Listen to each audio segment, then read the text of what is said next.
Okay. We're WTU USAT Data and Facts. I'm Steph. This is Dawn, and this kind of unexpected little video podcast that we're gonna do. We just watched the Warehouse 15 podcast with the awesome Olympic medalists, Herb, Juan, and TJ. And we love those guys, but we actually disagree a little bit with what they said. Inconceivable. Inconceivable. And, you know, actually some of this... Hi, guys. We love you. Some of this is not totally in reaction to that, because we're going to be talking about... Well, you've been posting, all this data. Yeah. So we're just really going to cover what Dawn has been posting on the WT. And I was working on some of this already, so, you know, some of it's sort of coincidental, but we would like to make some counterpoints. And, you know, let's look at some data. And, you know, certainly there are anomalies. Yep. I'm not going to dispute that. But you can't, what's that phrase you do? You don't design the system for... There's special cause and common cause. Right. I used to be a quality engineer and manager in the automotive industry. I was a SPC, statistical process control. So when you do control charts, that's where you know your outliers. There's in control and out of control, which are your outliers, something that is out of control. You could apply that to gas mileage, production, or athletes, you know, performance. Right. So unless you have something that you can measure and track, you just can't say outliers until it's measurable. Right. And even with the outliers, and I'll call them anomalies as well, it's not like they come out of nowhere. It's just that nobody knows about them. That isn't even necessarily true, because some people... I'll get back to it. Okay, we have a list. Yeah, we have a list. Because we're like... Yeah. This is not planned, and we're just kind of like out there. Yeah, but I just want to say that some of the anomalies have a junior record. And junior records are actually relevant. Even cadet records are relevant. Even though some might say that, hey, let's not worry about cadets. USA Taekwondo. So... Pipeline. Worlds are in 2 weeks, Stephanie. 2 weeks today. 2 weeks. That's a big deal. Do you know who's fighting on the first day for the U.S.? Isn't it Faith? Faith Dillon. Faith Dillon. And somebody else, but Faith Dillon is fighting on the first day. Yep. And her dad just came to visit us, a month ago? Or not, 3 weeks ago? Yeah. That was fun. Yeah, Lord Brendan. Lord Brendan Dillon. We didn't know that nickname, but it's very appropriate. We've learned he did the circuit, I guess, visiting different parents of top athletes. Yeah. So anyway, that was fun. Yeah. He brought his dog Blue, who was adorable. Yep. Anyway, so... We're talking really fast. That's okay. Because, you know, maybe a little nervous because I'm not prepared. I know. So I sprung it on him. I'm like, we're doing a podcast. Calm it down. He had all this data, and I said, I was just going to, surprise him with it. And he's like, I got to change my shirt. I'm too hot right now. It's 82 degrees in the gym. We were just going to smoke a cigar. And you know, that's why some of us are dressed appropriately for 82 degrees. We just finished our workout. Yeah, and so I just threw on this instead of what I had on. So let's talk about returning medalists, because that's related to everybody's fortunes at this Worlds. You know, we went through the last Olympic cycle with Paris. A bunch of top athletes have retired and have gone away. Yep. And so we don't have to worry about them anymore. We can just remember fondly their performances then. So let's take a look at... You've got all the data and paperwork, and this you've been making the posts, and I'm kind of out of the loop, so... Yeah, so... Go for it. I made a post. So here's some data that was out there. 69% of the 2023 medalists are not returning at all, or in the division that they medaled in. They're moving usually up in divisions. Many of those have retired outright and have said so. And so let's see. Out of the 44 out of 64 that are not returning in the same category, same division, 10 plus have retired. 17 are not returning because they didn't even make the team. Some people in Korea, gold medalists in Korea in 54 didn't make the team. And he's still around. One is suspended. Uligbek Rashitov is suspended until May 12th, 27. Because he didn't show up. So a little iffy. For the drug test. 3 drug tests in a row, he didn't show up. So a little iffy as to whether or not he can go for a three-peat. He'll have to qualify. Rocky 4. So 14 of the medalists are returning, but moving up a division. One went up 2 divisions and one went down. Mateja Jelic from Croatia did 73 last time. She's going back down to her Olympic weight of 68, where she won the gold medal in 21.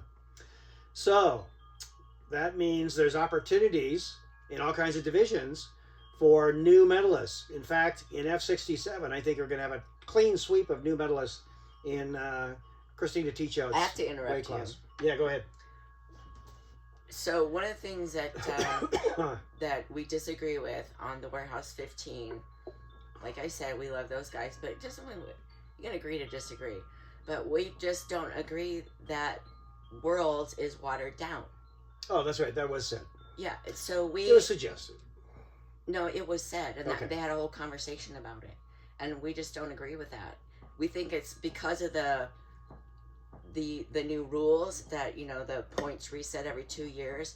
It's actually super extra important, and so why don't you take it from there? Sure, I'll add And then on you that. can go back to your. And you know, Sure. I've thought about a lot of and analyzed the point reset. And one of the advantages of the point reset that helped everybody is that it got rid of a whole bunch of points for linger-oners. People that sort of just lingered around and they're relying on their 25 and 50% of points from, you know, 2 and 3 years ago. Yeah. And they're really not performing today. So, you know, and I could come up with some examples. There's some American examples of that too. Well, And I'm not going to name names though. No, about that. because they're already in the rankings, and Sure. they're showing up now. Like at the beginning of the reset, every month when I post the USAT athletes, the exactly. rankings for USA athletes, you know, the people who were like kind of old performers or weren't doing much, they were still kind of near the top. And now they're not on the list anymore, because I just Right. do the top 100. Right. The USA athletes that are in the top 100. Sure. And so, like, a lot I can of... think of some examples, yeah. I don't want to say names either, but if you... I mean, you could go look at the list that I post on the Facebook website. But anyway, go ahead. Okay.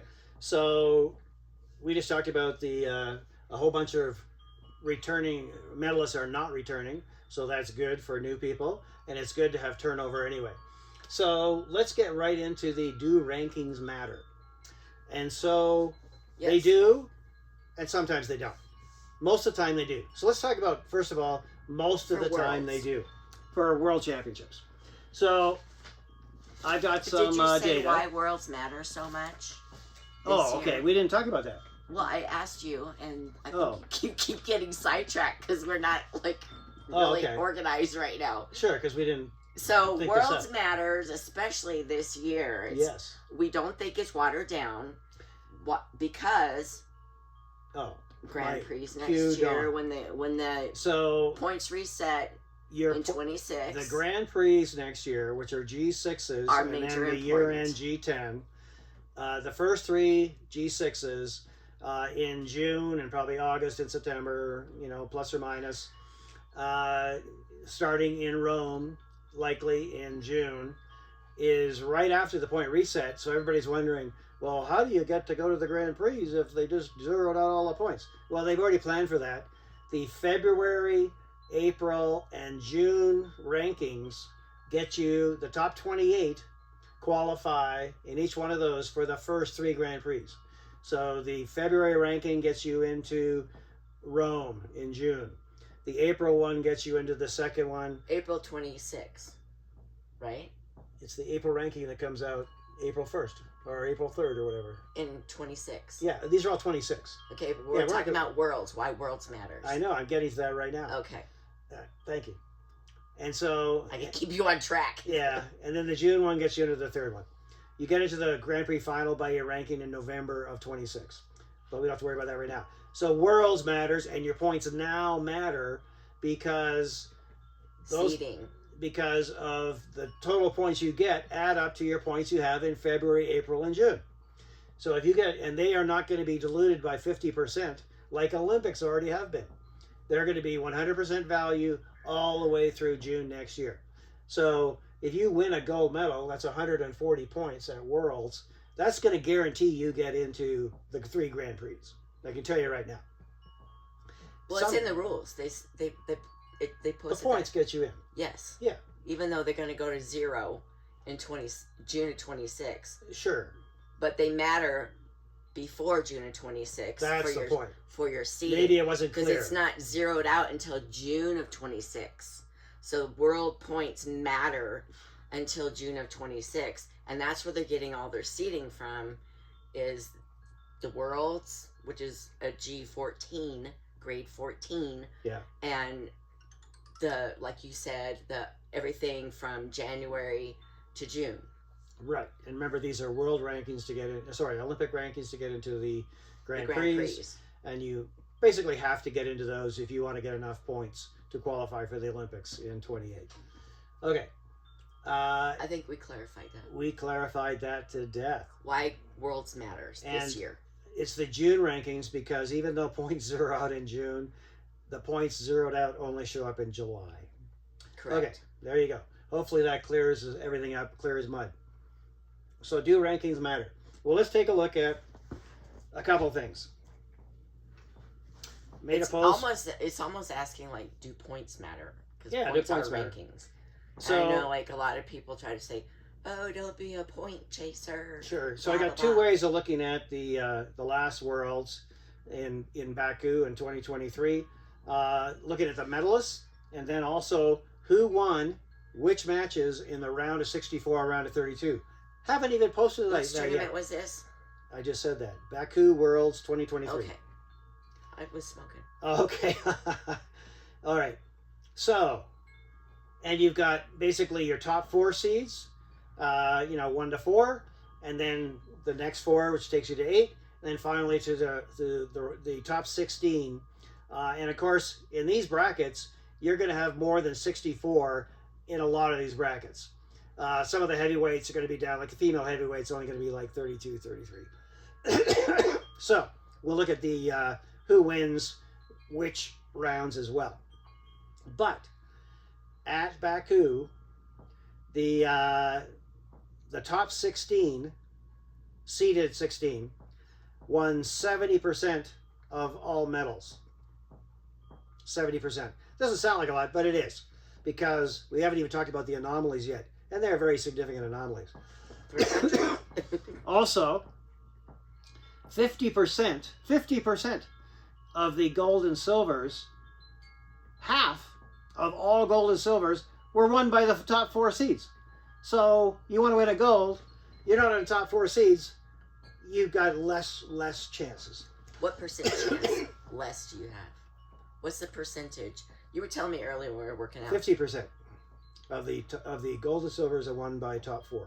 Okay. Okay, so what percentage of the top 8 are won gold and silver? Okay. 10 of the 16 gold medalists were seeded between 1 and 8. That's big. So gold medalists, you better be in the top 8. In fact, for Olympic rankings or world these rankings? are seeding, which comes from world rankings. World rankings, okay. Some people aren't showing up. Like, for example, in F67, for some bizarre reason, Alexandra Perisic from Serbia is not showing up. She's not listed. So that's weird. And she's number 1. So anyway, there's anomalies like that too. So let's look at the anomalies from Baku, because people say, oh, look at so-and-so. Wait. Go back to the top 16. You gave me like a 70% thing earlier about the top 16. If you're not ranked in the top 16, they won 70% of all medals, including bronze. Okay, so if a top athlete is not in the top 16 world rankings, they are like 30% likely not to medal. Well, even more than that. So you got to be in the top 16 to have a chance. World rankings, and then seeding. I know it's confusing. To get a medal. Basically. And then that's just data. That's the data. Doesn't mean it will happen. Right. And but that's based on the past data and facts. Yeah, and like Jim Carrey said, you mean I've got a chance? You don't. In Dumb and Dumber. Because let's look at the anomalies of the people that medaled that weren't in the top 16. And oh, by the way, there are people ranked 17 and 18 and 19 who won medals. But they're not in the top 16. So let's look at them. So here's the people that won medals that were not in the top 16. A reigning Olympic gold medalist. 2 junior world silver medalists from Thailand who had just finished World Juniors, and they were like, you know, phenomenal So they were high generational ranked. talents. They were just younger. And they were in lower weight classes. So they weren't in seniors. Which matters. Yeah. Well, your junior record matters. It does, but they weren't in the senior Because I can rankings. tell you that the number one thing that Gareth and Paul look at when they're talking about juniors and whether they should be on the team, how did you do at Worlds? That's how they picked a number of the, you know, Great Britain athletes. You know, how did you do at Junior Worlds? You know, like junior, like Lauren Williams won Junior Worlds twice. Okay, so Junior World silver medalists. 4 Russians and 2 Belarusians, so 6 of them, who basically had their rankings totally smashed because for about 2 years they were banned from competing in G events. So their rankings were artificially low. So they would appear as like coming out of nowhere. Coming out of nowhere. Even but though by the way, they didn't. They didn't, and they were still seated between 17 and 38. So, and the 38 was a Belarusian who won a silver. Okay. Oh, what if you're from Iran? Oh, Iranian ranked 21. There's somebody I don't want to fight. How about a 19th ranked Korean? Yeah, I don't want to fight them either. And then sometimes the Chinese surprise in the female categories, and a 34th ranked Chinese woman won in 46, I think it was, lightweight. So that leaves 7 people not in the top 16 that aren't from, you know, Russia, Iran, Korea, or a gold medalist. So just let me clarify. Yeah. The athletes that seem to come out of nowhere and win medals are from 3 countries, mostly. Okay, so here's some Iran, more. Korea, and Russia. Yeah. So, and sometimes China. Yeah. And here's some more. So that leaves 7 out of 64 that were not in the categories that we just described. Spain, number 23. Jordan, number 25. Jordan, number 25. Japan, number 29. Egypt, number 21. Hungary, number 25, who's the only gold medalist. The others are bronze. And then Great Britain, number 20, and that was Aaliyah Powell, who moved up from 57, so her 62 ranking was low, artificially low. She won a bronze. So you want to win a bronze, be ranked seated in the 20s. And you're not from Iran or Korea. Notice, none of these countries I mentioned are from the Pan Am countries. None. If you're not a top-ranked Pan American? Pan American. No, Pan Am is what we call it. Don't count on medaling at Worlds. And we could go back to that another time. That just sounds depressing. You know, you got to aspire. Yeah. Surprises happen, but it doesn't usually happen to the Pan Am countries. Yeah. Because it just doesn't. And that's because they're generally overranked because they overcompete. Well, one thing I've noticed, the commonality between like Iran, Korea, and I don't know about Russia, but Taekwondo is in their schools. So this is part of their culture. Whereas like in America, it's an after school, extracurricular, very expensive activity. Right. You know, and it's not that way in Iran. It's part of the high school sports. Yeah. And I know you were involved like 6-7 years ago trying to talk to school administration, trying to get it to be, and they said no, absolutely not, because it's a combat sport, and they ranked it up with football for injuries and whatnot. But didn't USA Today say, oh, it's not a combat sport, they're players or not? Yeah. Anyway, but so those, and I'm assuming it might be the same with Russia. Of course, they have a completely different mentality, but you know, those 3 countries that have you don't know what their athletes are ranked. They can show up to a G-level tournament and get the gold and definitely medal. Absolutely. And you don't know where they're coming from because... Yeah, you draw one of those 3 countries, you're in trouble. And China, I don't know what the data is on China, but... Not as good. The men aren't as good. Those 3 countries definitely stand out. The men generally are not good. Because it's their culture in their school system. But the women surprise sometimes. I wish we could get Taekwondo in our school. Okay, so let's you know, one of the things you mentioned, I'm not sure you mentioned it, but we'd like to do Zoom calls where we have guests and stuff, but I don't know how, and if anybody has help, we would love to have guests on and do like a Zoom. I have a Zoom account, but I don't have a paid subscription, and I mean, we would love to have Juan Moreno on, TJ, Grandmaster Lee, you know, from Minnesota. We've kind of mentioned with them, and like, if I can figure out how to do that, like, I'm really not the techie person here, so like, we just do like turn my iPad on and film, you know. Right. So let's get back to more of the rankings and seedings and how does that matter. So I looked at Baku again, the round of 64 for all divisions and the round of 32 for all divisions, because those are the first matches that you got to get out of there so you can get to, you know, 16 quarterfinals and hopefully medals. And those are all very difficult too. But let's just look at what should be ripe for surprises. The round of 64 and the round of 32. Should have a lot of surprises, right? No. So, I'll post this in a little bit so the data is online. But in summary, for the men, there's 188 matches of the round of 64.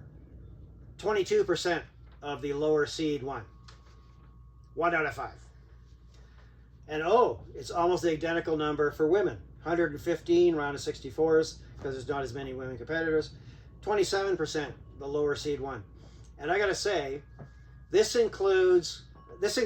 numbers include when number 33 is fighting number 32, which is the actual first fight in the division in the upper left-hand corner underneath the number 1 seed.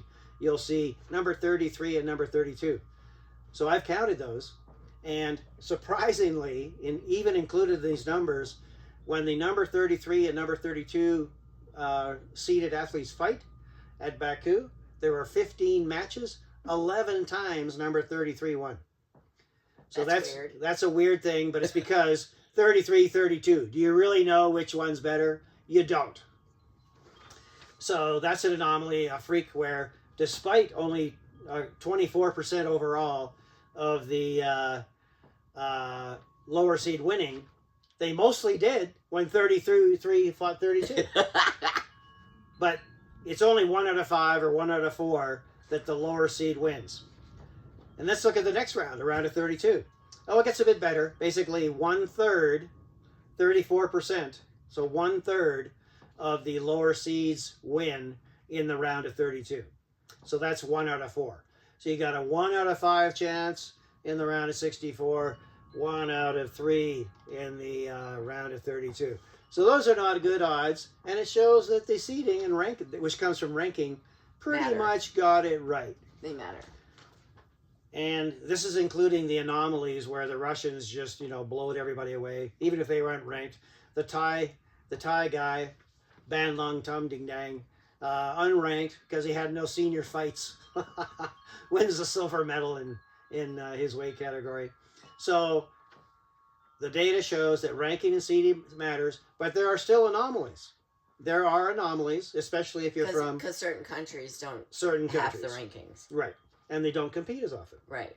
Like Korea they don't compete at low G level events. Right. And especially Iran. Yeah. Iran. And Russia too. I posted the teams that are signed up for the Worlds coming up in Wuxi. And that includes Korea, Iran, and Russia. And, somewhat surprisingly, the Koreans, they've got 1, 2, 3, 4, 5, 6 people ranked in the top 10 in their divisions. But they also have 2 men who have no ranking whatsoever. They never competed at a G event. And in Iran, even though they don't compete, like this year, for example, they generally only went to Fujairah for that G2, or they went to Wuxi for I think it was Asian President's Cup, and there was one other tournament in China too. They only went to those events, basically 1 or 2 events, and they still have all their athletes basically ranked in the teens and 20s and 30s. Watch out for those guys and gals. And 2 of their athletes, their medalists from the Olympics, moved up a category in the female ranks. In weight, right? In weight. So they're going to be really dangerous. Like Mobina Namatsade moved up to 53. She's only ranked 11th. And Nahid Kiani Chande perennial gold medalist in 53, What country is she from? Iran, Okay. moved up to 57. 57 is totally stacked. She's ranked number 12. She'll probably be seated like 12th or 13th. And we can come back to the U.S. team seedings and rankings. Okay, let's do Maybe that. next. Let's do that. Yeah, let's do that. Even though it's not on here. Yeah, I got that. So Sorry, we're winging it. Okay. So the U.S. team is maybe overranked because there's a lot of competition, and some people have done extremely well.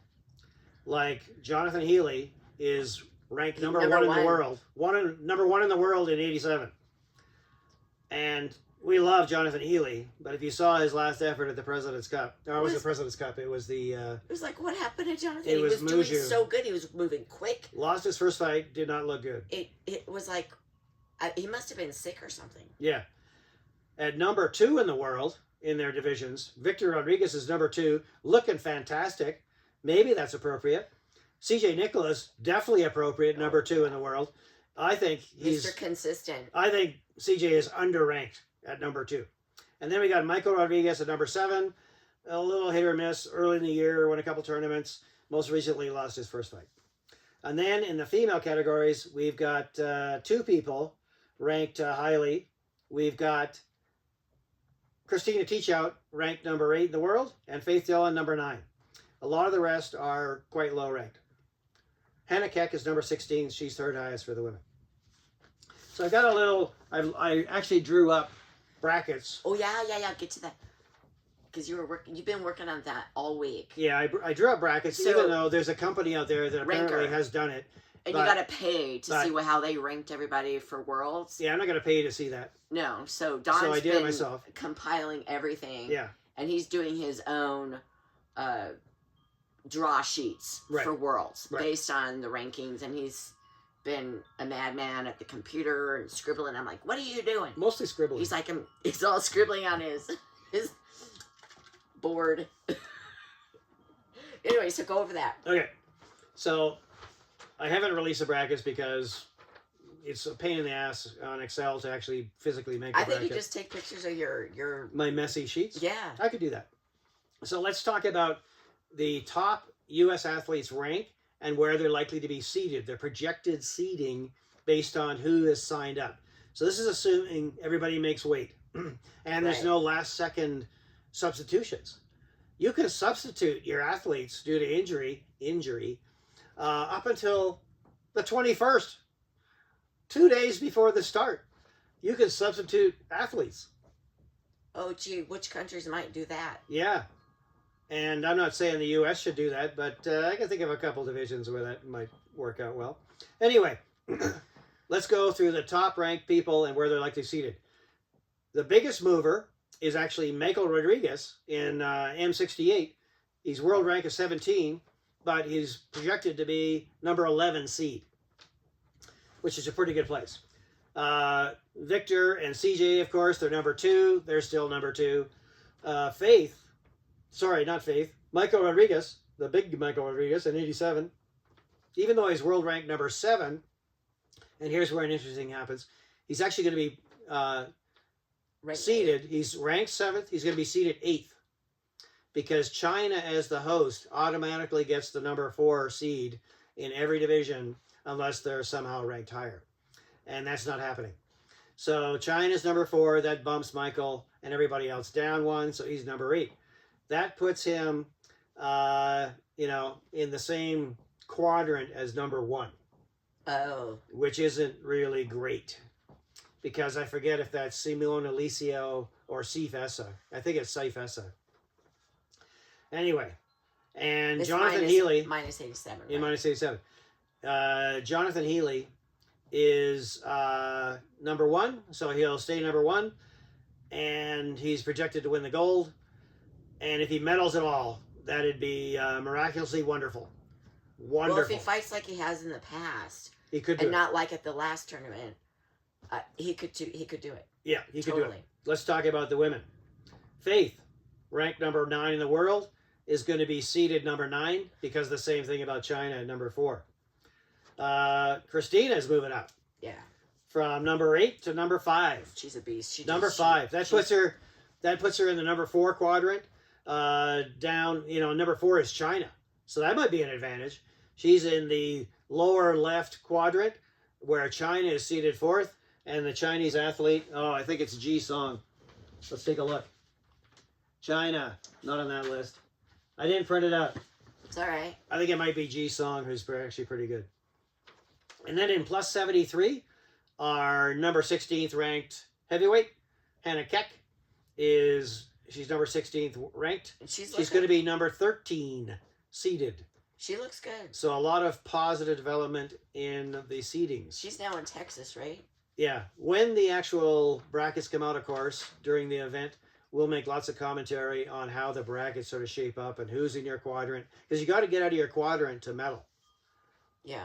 And that's actually the hardest thing, getting out of your quadrant. That's true. That's so true. That's a very good Because point. you could have a stacked quadrant, especially if all of a sudden you've got, an Iranian and a Korean that are low, ranked at like 16th or 24th or whatever in your quadrant. Ouch. Okay.